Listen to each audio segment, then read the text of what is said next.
n'admettra point que ton pied chancelle. C'est lui qui te garde et ne sommeillera point. Voici, il ne sommeille ni dort. Bien-aimés dans le Seigneur, nous sommes ici à Bobigny, au sein du ministère, au siège du ministère Jésus-Christ revient, représenté par le serviteur de Dieu, Joseph Pagal. Donc en ce jour, nous avons vraiment l'honneur de recevoir l'homme de Dieu, celui qu'on appelle actuellement Père Abraham, parce que c'est lui qui est l'instigateur ou celui qui a vraiment apporté les réveils spirituels ici dans la région parisienne. Donc nous allons aujourd'hui recevoir cet homme, l'apôtre Mathieu Kayeye, dont nous avons l'honneur de parler avec lui, de discuter avec lui. Il nous fera vraiment part de l'expérience qu'il a avec le Seigneur ici dans la région parisienne ainsi que dans le monde. Donc nous allons en ce moment d'abord inviter ces enfants qui sont ici avec nous aussi. Nous avons le pasteur Mbou que nous faisons l'honneur d'inviter sur le plateau. Et aussi, nous invitons aussi le pasteur Joseph Pagal, qui sont venus accompagner l'homme de Dieu, l'apôtre Mathieu Kayeye. Et ensemble, nous allons nous mettre debout pour inviter notre papa, l'apôtre Mathieu Kayeye, dont nous avons l'honneur d'accueillir sur le plateau. Bonjour papa.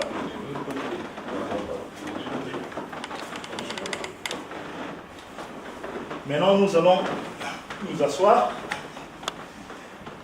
Homme de Dieu, apôtre Mathieu Kayeye, papa, nous sommes vraiment dans la joie de t'accueillir sur le plateau parce que nous savons que vous êtes vraiment un homme important pour les enfants de Dieu ici dans la région parisienne, en France ainsi que dans le monde, parce que nous connaissons au début des années 80, il y a eu un vent des mikilistes, les gens qui sont sortis de Kinshasa pour venir s'installer en France, d'autres pour étudier, d'autres pour travailler. Mais là, en ce moment-là, Dieu aussi avait suscité ses serviteurs, comme vous. Vous êtes venus ici, dans la région parisienne, pour commencer l'œuvre du Seigneur. Donc, nous reconnaissons en vous l'apôtre du réveil ici, dans la région parisienne, ainsi qu'en France. Nous avons vu, nous avons parlé aussi à travers de vos enfants, comment le Seigneur vous a utilisé, comment le Seigneur a travaillé avec vous. Donc j'aimerais vraiment vous donner la parole pour essayer de nous parler de ça. Mais je pense que ça serait mieux qu'on commence déjà à Kinshasa, là où vous avez commencé déjà à servir le Seigneur, avant de venir ici dans la région parisienne. Parlez-nous un tout petit peu de Kinshasa, parlez-nous un tout petit peu de Mzee Aïdi Nabala, et parlez-nous comment le Seigneur vous a amené ici en France pour commencer son œuvre. Oui, merci beaucoup pour cette occasion que vous m'accordez aujourd'hui pour parler de ce réveil. Donc je commence à partir de Kinshasa. Ok. Donc, je me suis converti, si j'ai une bonne mémoire, c'est en 1974. Dans l'église Fepaza, que beaucoup appelaient Nzambe-Malamu. Notre pasteur responsable, c'était qu'on appelait Moses Ali Nabal par les autres appelaient apôtre Ali Nabal. Bon, c'est mon père spirituel, c'est lui qui m'a enseigné la parole de Dieu. Mais je veux parler de ma conversion, comment je suis allé à l'église. Donc je ne suis pas allé à l'église parce qu'il fallait aller à l'église, je suis allé à l'église parce que quelqu'un m'a parlé de Jésus. Mais quand il me parlait de Jésus, moi j'avais une question que je lui posais, une question que j'avais dans mon cœur. C'était parce que je souffrais, j'avais quelque chose comme une maladie qui me tracassait, qui me faisait souffrir, c'était le mot de tête. Et je lui ai posé la question, si je viens dans votre église, on prie pour moi, est-ce que Jésus va me guérir? Il m'a dit, mon pasteur va prier pour toi et Dieu va te guérir. Là, je veux mettre un accent sur quelque chose. Je ne suis pas parti à l'église parce qu'il fallait que je reçoive Jésus et être sauvé. Moi, dans ma tête, c'était, je pars à l'église pour qu'il prie pour moi et que je sois guéri. Voilà. Pourquoi? Parce que l'église, Nzambe-Malamu, on parlait toujours de guérison et de miracle. Et je suis parti pour le miracle. Et quand je suis arrivé, le premier jour, j'ai vu les pasteurs qui prêchaient, il a bien prêché. Après, il a prié pour les malades. Et au moment qu'il commençait à prier pour les malades, je me suis présenté, il a prié pour moi. Et pendant la semaine, j'ai senti que je n'avais plus de maux de tête. Et la semaine qui suivait, je suis allé dans cette église et après, j'ai commencé à continuer dans l'église en Malam. Et j'ai pris une décision d'adhérer dans une chorale. J'ai commencé à chanter dans une chorale qui était à Lemba, l'endroit où j'habitais, avec un groupe qui était là. Un jour, j'ai pris une décision personnelle. C'est moi-même, de jeûner pendant 3 jours.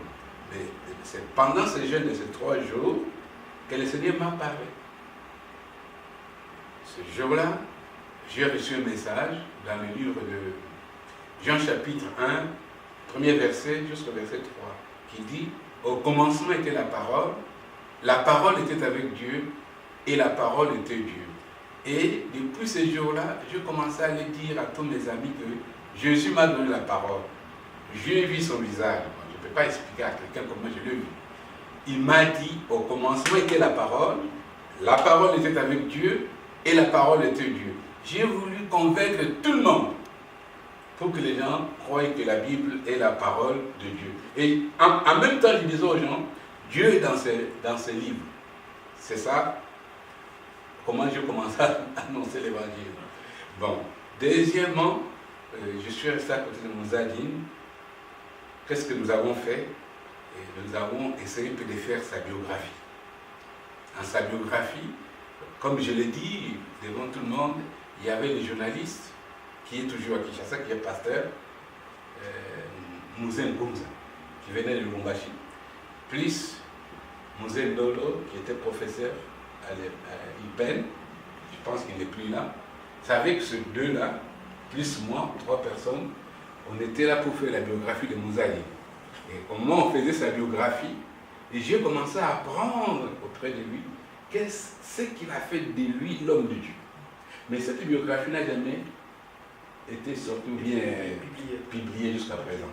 Mais moi j'ai appris sa vie. Et dans cette biographie, j'ai appris sa foi.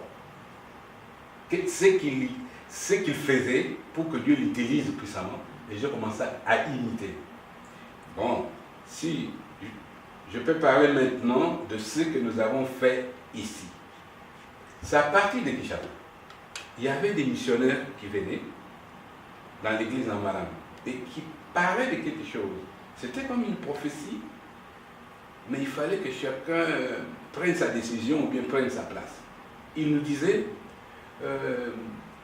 c'est les jeunes Congolais qui amèneront les réveils dans le monde. Mais on ne savait pas quel jeune Congolais. Ils n'avaient pas dit son nom. Mais comme il parlait de ça, il y a eu une pensée qui commençait à bouillonner dans mon cœur. Je me disais, je peux y aller. Mais aller comment? Mais à cette période-là, j'étais pasteur dans une église qui est à Kinmasek 3, on appelle Kinmasek 3. C'est là où j'ai travaillé comme pasteur et j'avais déjà construit même une église à cet endroit. Mais un jour, je me suis levé, j'ai dit à tous mes chrétiens, tous ceux qui étaient dans l'église, bien-aimés, un jour, je ne serai plus votre pasteur. Je veux partir, mais je veux partir où? Je ne savais pas où. C'est là qu'un jour, j'ai pris ma décision. Ok, c'est bon. Je me trouvais là où je me trouve aujourd'hui. C'est vraiment une histoire passionnante parce que ça, nous vous écoutons avec passion, vraiment avec beaucoup de respect. Mais là maintenant, apôtre Mathieu Kaye, là vous êtes parti, vous voulez partir. Vous êtes parti et vous étiez arrivé en France. Donc c'était vers les années, si je ne m'abuse, 1983. Oui. Vous êtes arrivé en France. Oui. Qu'est-ce qui s'est passé? Parlez-nous, parce que c'est vraiment, quand vous parlez avec passion et ça nous emporte cette histoire-là. Nous sommes vraiment dans la joie de vous écouter encore. Qu'est-ce qui s'est passé en France quand vous êtes arrivé? Oui, en arrivant ici, j'ai essayé un peu de... J'ai trouvé quelques bien-aimés. Là, je ne peux pas citer tous les noms, mais il y aura des mots où je vais citer les noms. J'ai trouvé Il y a tout d'abord un frère qui était à cette époque-là, il est toujours là, il s'appelle Roger Cadet, avec sa grande sœur qui était là, qui m'ont reçu chez eux à la maison. C'est à partir de... J'ai commencé à parler avec eux, à partager avec eux sur l'idée. Et dans leur maison, il y avait quelques frères qui venaient prier avec eux. Je pense les vendredis soirs. Et je partageais avec eux ma vision, la pensée que j'avais dans mon cœur. Ils ont adhéré à cette pensée. Et nous avons commencé à prier ensemble dans cette maison. Mais un jour, j'ai dit au frère Roger, il serait mieux qu'on aille vers les étudiants et qu'on leur parle de cette vision. Nous sommes allés vers quelques étudiants, parce qu'il y avait des réunions des étudiants, qu'on appelle les étudiants congolais en France. Mais quand nous sommes allés vers eux, on leur a parlé de la vision de Jésus, mais ils n'étaient pas d'accord avec nous. Moi, je croyais que ça allait être facile. Oui, c'était pas facile. Oui, mais après j'ai vu que tous, ils ne voulaient pas nous entendre. C'est là que je me suis dit, bon, au lieu d'attendre que les étudiants viennent vers nous, nous allons commencer. C'est là, avec Roger et sa sœur, nous sommes allés demander à quelqu'un de nous laisser une place dans sa maison pour que nous commencions notre première réunion. Nous sommes arrivés à la maison, on a trouvé que la personne n'était pas là. La personne qui nous avait donné le rendez-vous n'était pas là. Et je lui ai posé la question, mais tu ne connais pas quelqu'un d'autre? Et il m'a donné une autre adresse, nous sommes allés voir une autre personne. Mais celui-là, il habitait dans un petit studio.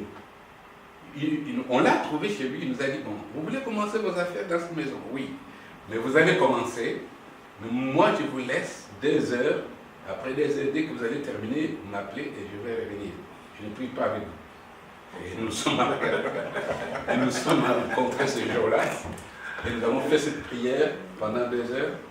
Et j'ai déclaré, c'était en 83, mais je ne connais pas bien le mot, j'ai déclaré ceci.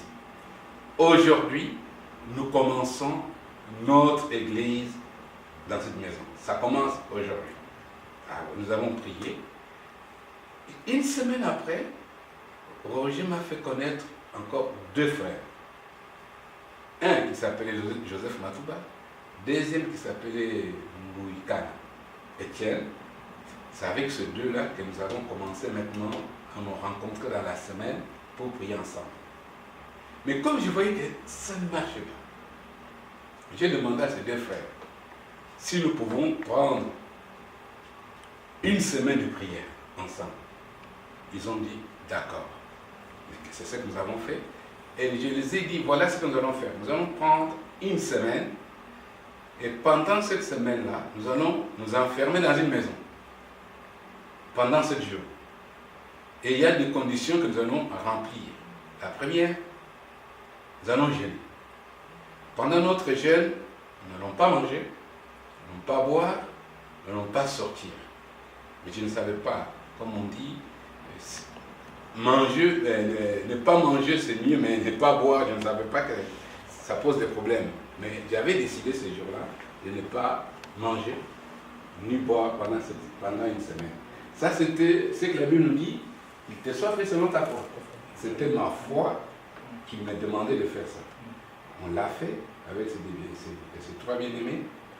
Nous avons prié pendant une semaine.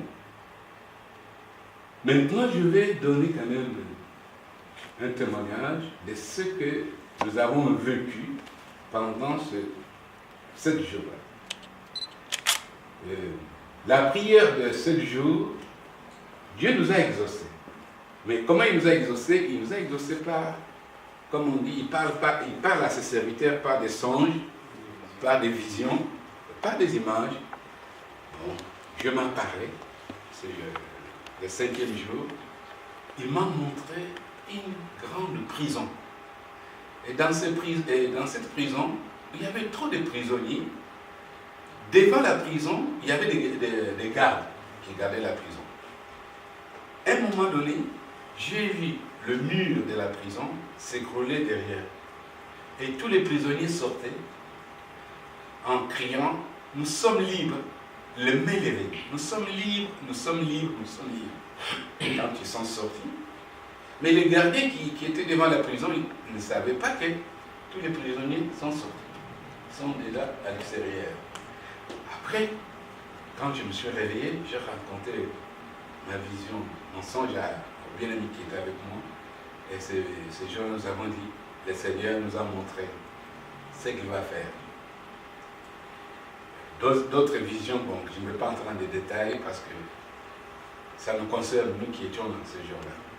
Mais quand nous avons terminé le jeûne, le 7e jour, nous avons eu une pensée d'aller directement à un foyer, comme nous sommes ici à Paris. Le foyer était dans le 13e arrondissement.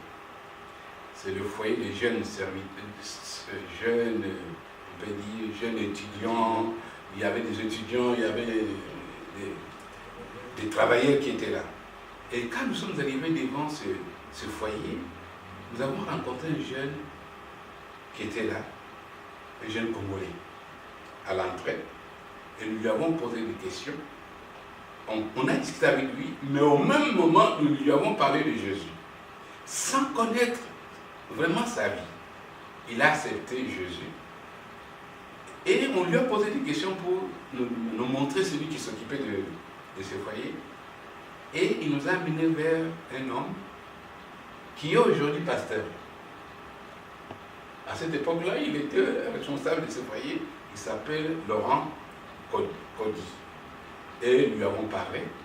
Il nous a donné un local. Et ce jour-là, nous avons commencé notre église dans un local. Mais le jeune qui nous a aidés à trouver ce local, il s'est converti. Et aujourd'hui, il est dans le ministère. Mais ce jeune-là, c'est un jeune, un ancien drogué, que le Seigneur a sauvé ce jour-là. Et depuis ce jour, notre ministère a commencé. Mais nous n'avons pas baissé les bras. Nous avons pris notre décision. Comme nous avons fait une semaine de prière, et je me suis posé la question au bien-aimé qui est avec moi. Ici, il y a ce qu'on appelle une administration. Quand est-ce qu'ils ouvrent leur bureau? Ils m'ont dit qu'ils ouvrent de 9h à 16h. Et après, moi, je me suis dit, bon, nous allons faire la même chose. Nous allons nous rencontrer à partir de 10h jusqu'à 16h, ensemble, nous les trois, et nous allons prier tous les jours. On a fait ce travail pendant 1 an de prière ensemble avec ces 3 frères. Et c'est là que ça nous a poussé à entrer dans le réveil. Voilà, ça c'est le début. Ok, là nous voyons, il y a eu beaucoup de sacrifices, beaucoup de travail. Vraiment, donc c'est quelque chose qui nous fortifie, nous qui suivons le Seigneur, qui servons aussi le Seigneur.